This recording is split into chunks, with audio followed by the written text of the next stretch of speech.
says that the Warriors are the best organization he's ever been a part of, and things are just different in San Fran. Enough so that he's staying late after practice and just hanging out. Come on now, Chandler. Come on now. Again, honeymoon phase. They're 5-1. Everything's going well now. There's no drama. There's no issues. He's happy. They're winning games, winning solves and cures, everything. So, yeah, no doubt. And no doubt, this is a great organization. They have a championship pedigree, tradition, great ownership. Steve Kerr's got to be a ball to play, a breath of fresh air for him to play with or play for. So I believe him, but I just do think it's super early and things are going their way right now. So there's no issues. Let's see how long this can sustain. I hope it sustains because they're fun and the league's good when they're good. But this is like a cringy moment when your buddy's on his second wedding marriage and he's like, love of my life. You're like, hold up. Didn't you say that? Yeah, you said that a couple years ago about the last wife. Yeah, this feels weird to me. A little early, a little premature, but I will say on the outside looking in, competing with these guys, and Boogie can attest to this, he's been a part of that organization. From the outside looking in, it looks like a quality organization and everything is ran in an A1 manner, down to how, they treat opposing teams since they've moved into the new arena. And so I can only imagine what that experience is for a guy that plays for that organization. So it's early in the game for Jimmy to be saying these things, but it probably can be a breath of fresh air for him. He's been through a lot through his career, a lot of controversy, a lot of adversity, from Minnesota, from Chicago to Philly to Miami. This might finally be the one that he loves for real. And you feel me, Vito? Like, no, I mean, there's a common denominator with the stories that you're telling. He's been through some bad breakups. Now he's happy now. He might have finally found that one. He found that one that fits. So you know what?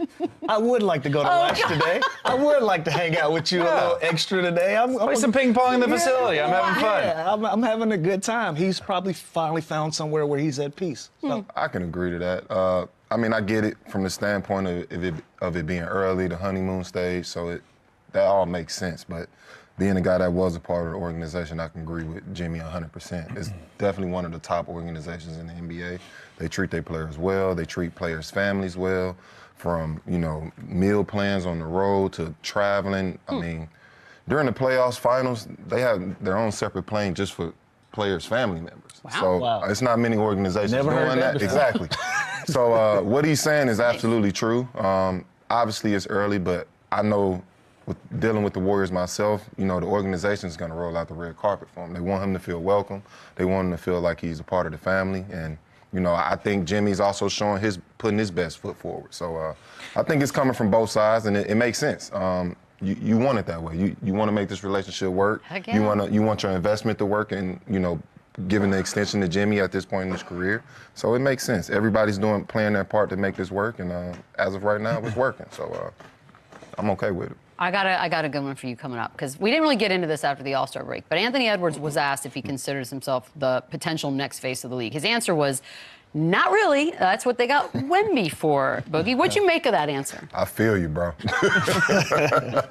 I feel you. It's a lot of responsibility. It's a lot of... You're living your life we already live our life in the fishbowl as professional athletes. Our life is an open book, but once you become the face of the league, it's an even bigger fish tank. And, everybody's not built for that. And I actually, respect him for, knowing himself, being comfortable in his skin and knowing, like, that's not something I really want to do. Him coming from where he comes from, Atlanta and things like that, it's not necessarily a great thing to always have that camera on. Sometimes you like to clock out of work and let your hair down and be yourself. So, being the face of the league, that's not always the easiest thing to do. So. I hate it. I absolutely hate it. The answer, or I hate it. I hate the answer. I hate the position. But I'm coming from a different place. This is my little brother. He's from our city. Like, we champion him. He's our guy. The whole city of Atlanta, the state of Georgia as a whole, we look at Ant as our guy. We want him to wear that hat proudly. Now, the bright lights is not for everybody. The constant attention, people being in your business, in your personal life, that's not for everybody. But this is legacy.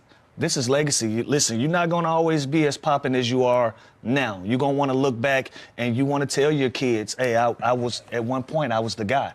I was the man. So this is a legacy piece for you, you know, because this thing changes day in and day out who they want to give that responsibility to.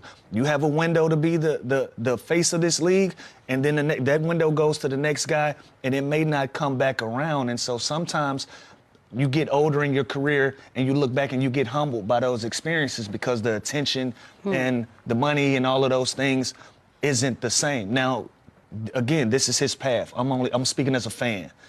I want him to champion this thing because it's not always going to be there for you. So when you look back and you look at your legacy, you want to be able to tell your son, hey, at one point, Pops was the guy. I was the absolute guy. It was nobody above me. I want him to wear that hat proudly. And by the way, he can wear that hat proudly being himself. He doesn't have to change anything. He can do that and be himself, and you got to take it with a grain of salt, whether you love it or not. But does the league care about that? The league definitely cares. The league definitely cares about. The league definitely cares about that. But if you're Ant Edwards, still be unapologetically yourself, and if they're still pushing you as the main guy, then that's their decision. Now, if they don't, that's a completely different thing, but I don't want him to shy away from it. That's what I'm saying. And by the way, he's one of the faces regardless whether he likes it or not. Like his personality, his charisma, his must-watch games, like he is one of the most exciting players on and off the court, and he's producing, and he's hilarious, and he's likable. Like, so his production's always going to be there. So he is that type of personality too. That I'm with Lou. I want him to embrace that, be flattered by it, want to be on the cover of 2K. Like it's yours for the taking. There's great players, SGA, Luka, Wemby. Bigs usually aren't the face of the NBA. It's usually a guard like an Anthony Edwards type that's exciting to watch. So whether he likes it or not, he is definitely one of the faces. My question is this, though. Are you not allowed to still be a star or still have a legendary career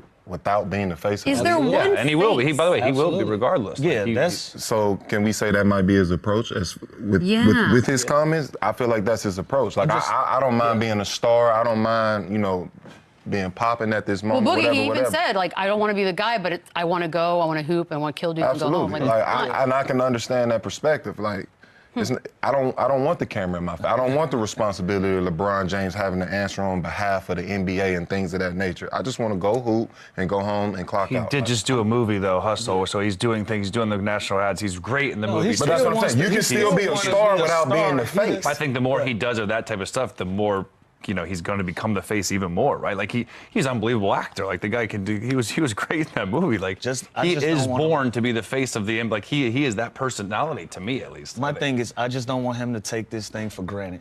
Sometimes when it's going, yeah, I don't think that's the case either. But I'm just speaking as a fan, as a big brother, as a son of the city. We want our guy to be the guy. Absolutely. You know what I'm saying? So for whatever reasons his personal preferences are for this, I respect it 100%. Only thing I'm saying is, bro, don't cut yourself short. Don't sell yourself short. You are one of the faces of the league, whether you like it or not. Yeah. So might as well embrace it, champion it, and this is a legacy piece. Add this to your legacy. But I also feel him. As much as we like to bump people up and they love to tear him down, so maybe he just doesn't even want to be a part of any of that. A lot of responsibility comes with being the face. But is there one face? Like, I feel like this is some weird made-up title that doesn't actually exist. And it's never actually been one face. One face. Like, yeah.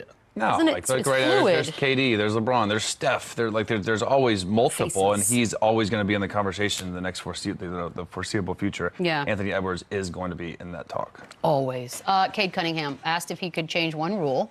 What would it be? His response: if you challenge a call, the ref that made the call can't be there to review that call. All right, Chandler, you're laughing. What do you think? I mean, it's funny, but like, it's not like that ref that made the call has the say, right? They send it to the tower, they send it to headquarters, so there's people that can override the guy.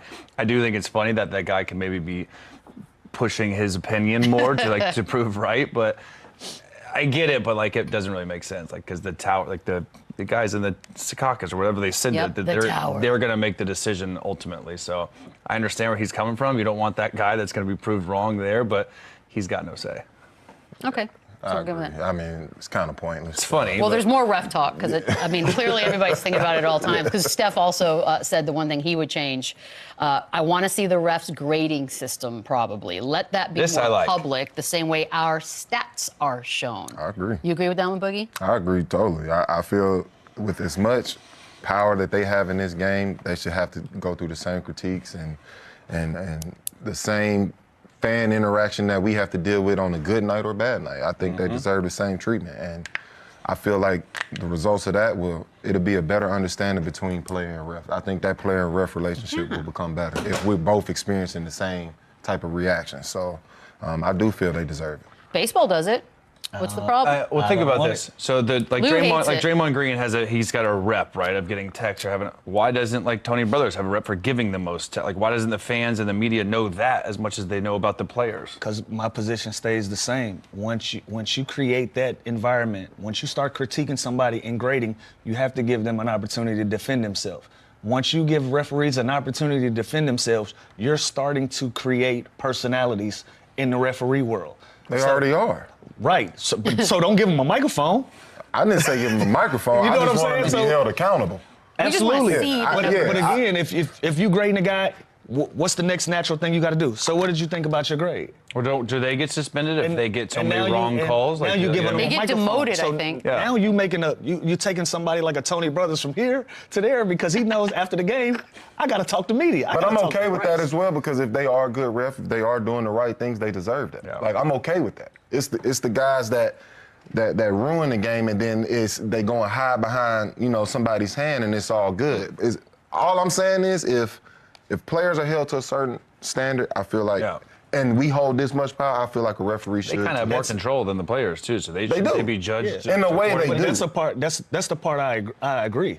Hold them accountable, but again, we already feel like, hey, bro, what we say to a referee? Hey, nobody paid to watch you ref, bro. Right. So the moment that you give them this platform to speak, some of them guys are going to take that. But and why they're do you gonna think run they're with going to speak? It's just that we're going to get to know. Right, but at what point what's the point of having a grading system if you don't have a checks and balances? But Right? baseball does it, and I'm not listening to umps talk ever. Okay.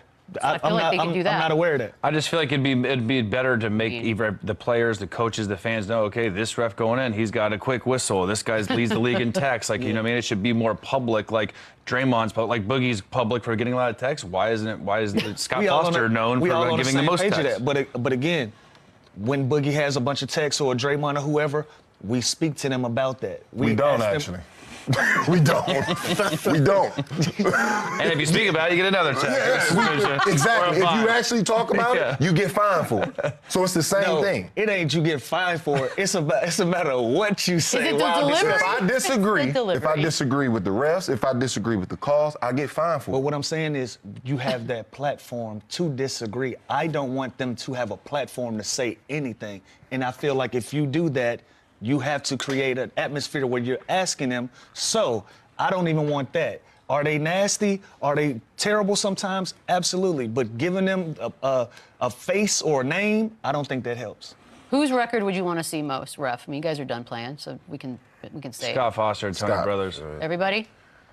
Tony Brothers. I like Tony. I find him because wildly I understood Tony. Yeah, like he's funny, but like he's also like he talks trash back to players. Listen, we played the game different, Boogie. Like What do you want me Tony, to say? Tony Brothers would beat Stephen A. Smith if we gave him a microphone, though. He would love it. Like he would embrace. Dear Like, God. And that's my issue because he still got to go out there and referee. So now instead of just the star players, of course, you got star referees too. Yeah. And that's not even. they're walking in the tunnel. They're walking in the tunnel with headphones on. Yeah. Well, they got You get a got the check mark on the walk-in. ground. They start selling their jerseys.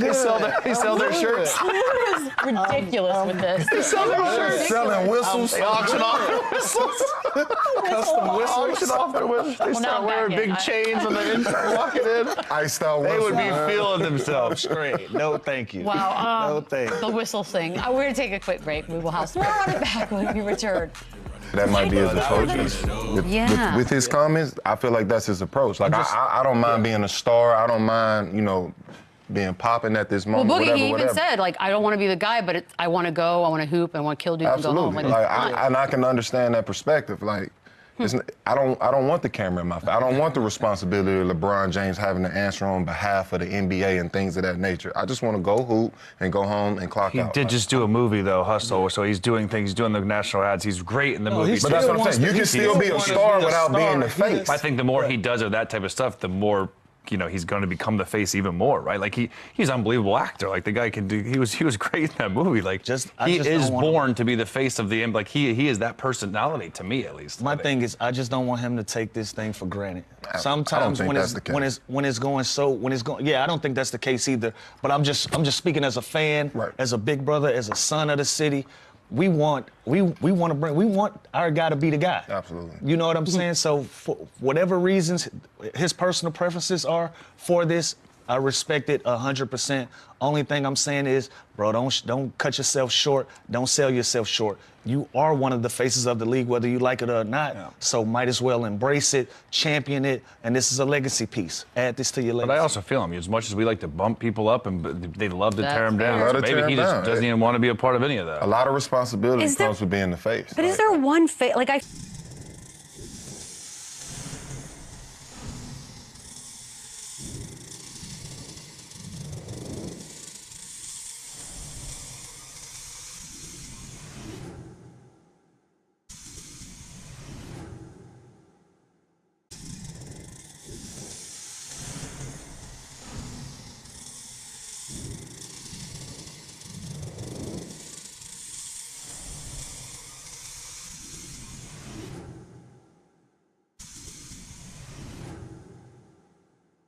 The Golden State Warriors have long been regarded as one of the NBA's premier franchises, a model of sustained success, championship culture, and elite player development. When a new player joins the organization, especially one with a storied and sometimes turbulent career, the contrast can be stark. That's precisely what's happening now, as a certain veteran finds himself enamored with the Warriors' way of doing things, so much so that he's staying late after practice, just enjoying the atmosphere. But let's take a step back. We've seen this before. The honeymoon phase of a new team can be intoxicating, especially when everything is clicking. The Warriors are off to a 5-1 start, riding momentum, cohesion, and that unmistakable aura that comes with their championship pedigree. There's no turmoil, no losing streaks, no finger-pointing, just winning, camaraderie, and a front office that has built a reputation for treating its players with the utmost professionalism. When you combine that with an ownership group committed to excellence and a head coach in Steve Kerr who empowers his players, it's easy to understand why someone would feel rejuvenated. But it's early. Too early to declare this the perfect fit. The real test comes when adversity strikes. What happens when the team hits a rough patch? What happens when rotations tighten, when egos are tested, when the inevitable grind of the season sets in? That's when we'll see if this feeling of newfound joy is genuine or just another chapter in a career filled with fleeting love affairs. This situation feels eerily familiar, like when a friend enters a second marriage and declares, "This is the love of my life," conveniently forgetting they said the exact same thing a few years earlier. The player in question has had his share of high-profile breakups: Chicago, Minnesota, Philadelphia, Miami, all passionate, all promising, yet none enduring. Now, in San Francisco, he believes he's found the one. Maybe he has. Maybe this is the stability he's been searching for. Maybe, for the first time in his career, he's found a place where he can truly be at peace. And to be fair, those who have been inside the Warriors' ecosystem can attest to its legitimacy. The organization isn't just built for success, it's built to take care of its people. From meticulously planned meal programs on the road to private planes for players' families during the playoffs, few teams operate at this level of excellence. The Warriors understand that treating players like family isn't just good for morale, it's good for winning. It's a business strategy, and a successful one at that. For now, the relationship is flourishing. The Warriors are rolling, the vibes are immaculate, and everyone is playing their role in making this work. But as with all things in the NBA, the story isn't written in November. It's written in April, May, and June. If this is truly the one, we'll know soon enough. Meanwhile, on the other side of the league, a different conversation is unfolding, one about legacy, responsibility, and the ever-elusive title of the face of the NBA. Anthony Edwards, one of the league's brightest young stars, was recently asked if he sees himself as the next face of the league. His answer? A surprising, not really. That's what they got Wemby for. It's an interesting stance, one that speaks to the weight of that title. Being the guy isn't just about putting up numbers. It's about carrying the league's narrative, representing the game globally, and enduring a level of scrutiny that few are built for. Edwards, despite his magnetic personality and electrifying game, doesn't seem eager to take on that burden. And in a way, you have to respect his self-awareness. The role of the NBA's poster boy comes with immense pressure. Every action is magnified, every comment dissected, every misstep headline-worthy. Some players thrive under that microscope. Others prefer to clock out after the game and live their lives without the constant glare of the spotlight. But here's the counterpoint. This isn't just about today. This is about legacy. The window to be the guy in the NBA doesn't stay open forever. It shifts, it evolves, and once it closes, it rarely reopens. Years down the line, will Edwards look back and regret not fully embracing the opportunity? Will he wish he had leaned into being the face of a generation, of a movement? His game demands that recognition. His charisma makes it inevitable. Whether he likes it or not, he's already one of the faces of the league. The question is whether he'll accept that responsibility or let it pass him by. Of course, being the face of the league is a nebulous concept. There's never just one. LeBron, Steph Curry, they've all shared that spotlight. Edwards, Luka, Wembanyama, they'll all be in that conversation for years to come. The league doesn't crown a single king. It cultivates a dynasty of stars. And while some players shy away from the title, others are actively shaping the league's future in other ways. Cade Cunningham, for instance, recently suggested a rule change that would prevent the referee who made a call from being involved in reviewing it. A fair critique or just a misunderstanding of how officiating works? The NBA's relationship with officiating has always been contentious, and now more than ever, players are vocal about wanting change. Stephen Curry took it a step further, calling for referee grading systems to be made public, just as player stats are. And there's merit to that argument. Officials wield immense power in shaping games, yet their accountability remains largely hidden from the public eye. Baseball already does it. Why not the NBA? If players are scrutinized for every missed shot, every turnover, every defensive lapse, why shouldn't referees face the same level of evaluation? Draymond Green and DeMarcus Cousins have built reputations for technical fouls. Why don't referees have publicly known reputations for quick whistles or questionable decisions? Of course, there's a flip side. If referees are graded publicly, do they then become characters in the game? Do we start seeing star referees gaining notoriety? Does Scott Foster get his own jersey? Do refs start selling signature whistles? It's a slippery slope, and one the NBA will have to navigate carefully. At the end of the day, the NBA is an ecosystem of narratives. Players seeking new homes. Stars embracing or rejecting legacy. Officials striving for accountability. The season is long, the storylines endless. And as always, the truth will reveal itself on the court.